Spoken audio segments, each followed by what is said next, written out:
they call the rising sun, and it's been the ruin of many a poor boy. And God, I know I'm one.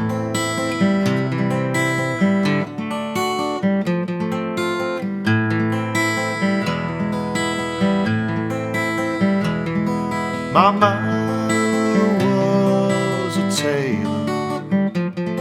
She sewed my new blue jeans. And my father was a gambling man way down in New Orleans.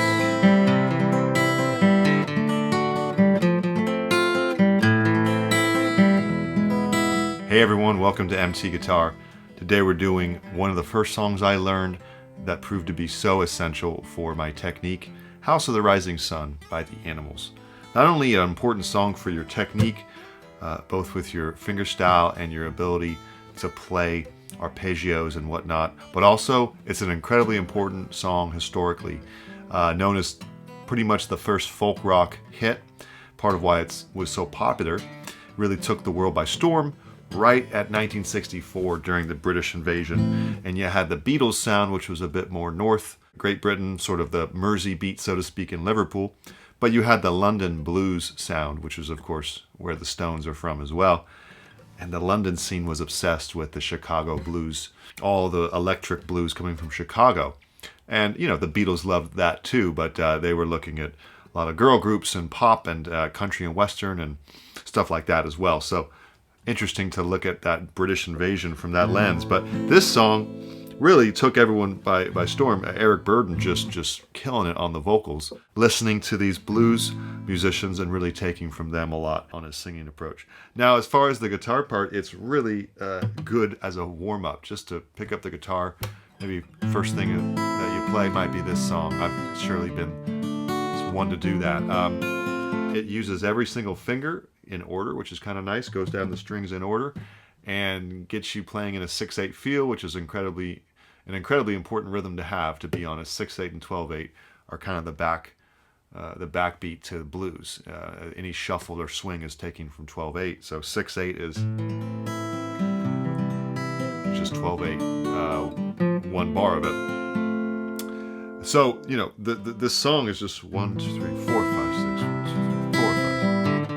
And you're playing, you know, these great fingerstyle exercises, so to speak, as well as you're playing the song. So I do recommend everyone learn this song for all those reasons.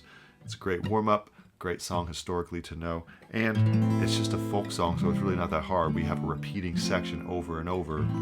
All right, patreon.com/mtguitar, a full tab and arrangement there. I'll throw up this little fun part I wrote. Chord melody.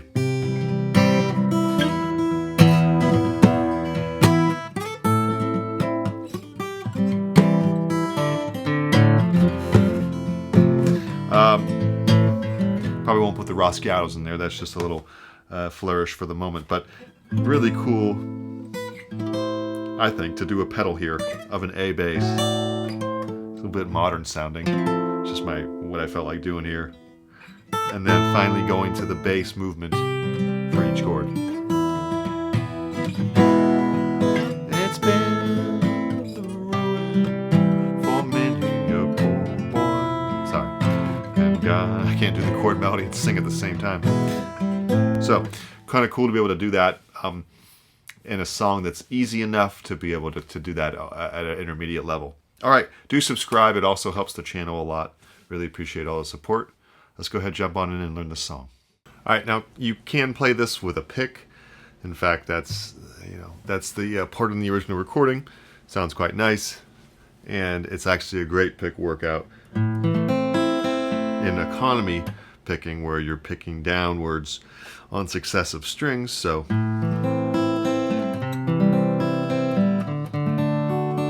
the notes are identical, so if you want to use a pick, go for it.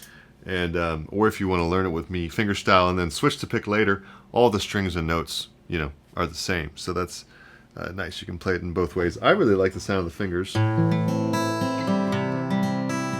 kind of gives me that folk sound to it that I'm looking for. So on a song like this, so if I was playing it with drums, maybe I'd play it with a pick, so it always depends on the context.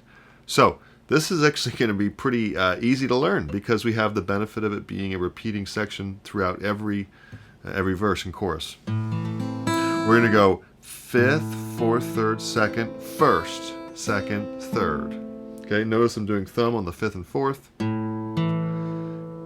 index in the 3rd, middle in the 2nd, ring on the 1st. Then I circle back for 2nd and 3rd strings, or middle and index, if you will. Even just looping that is a good idea. Here we go.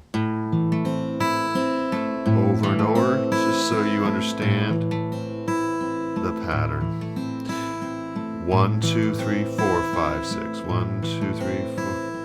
Thumb, index, middle, ring, and then okay, a little slower would be.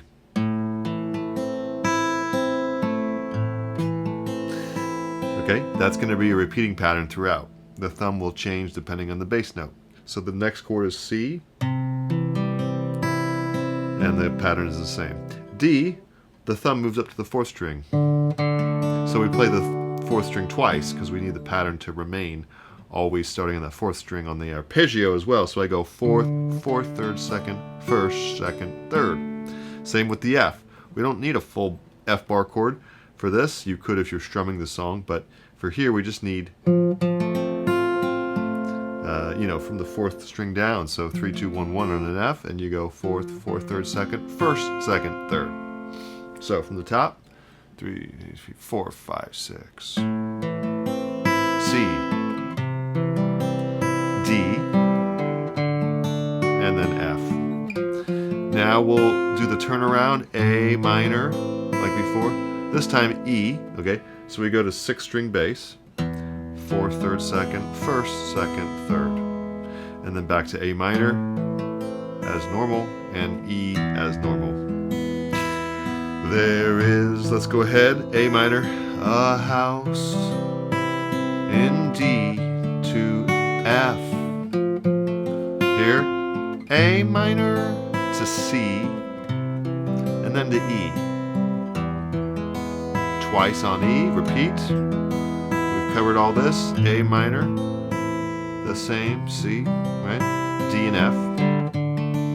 Orleans, A minor, E. Call, turn around.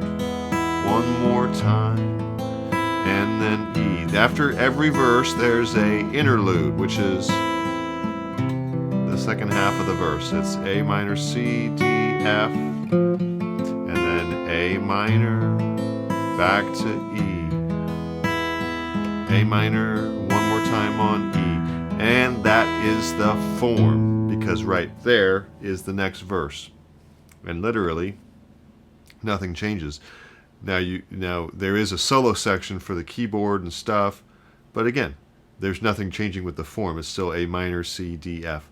And so every verse ends with this interlude, A minor, C, D, F, A minor, E, A minor, E.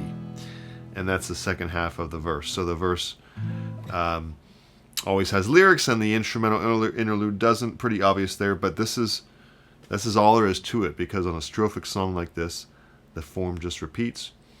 And that's the benefit of folk rock, is it's actually very easy to learn in terms of the song form. Sometimes you have verse, chorus, well then there's a bridge, well then there's an interlude, well then we modulate. There could be all sorts of stuff going on, whereas a folk rock song takes from folk songs that are purposely simple that anyone can play, and that's one of the big benefits.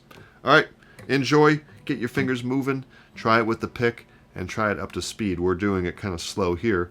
Play along with my demo to play it more at full tempo, and just go over and over those sections, and you'll have this song for the rest of your life, and you won't regret it. See you next time, everyone. Bye.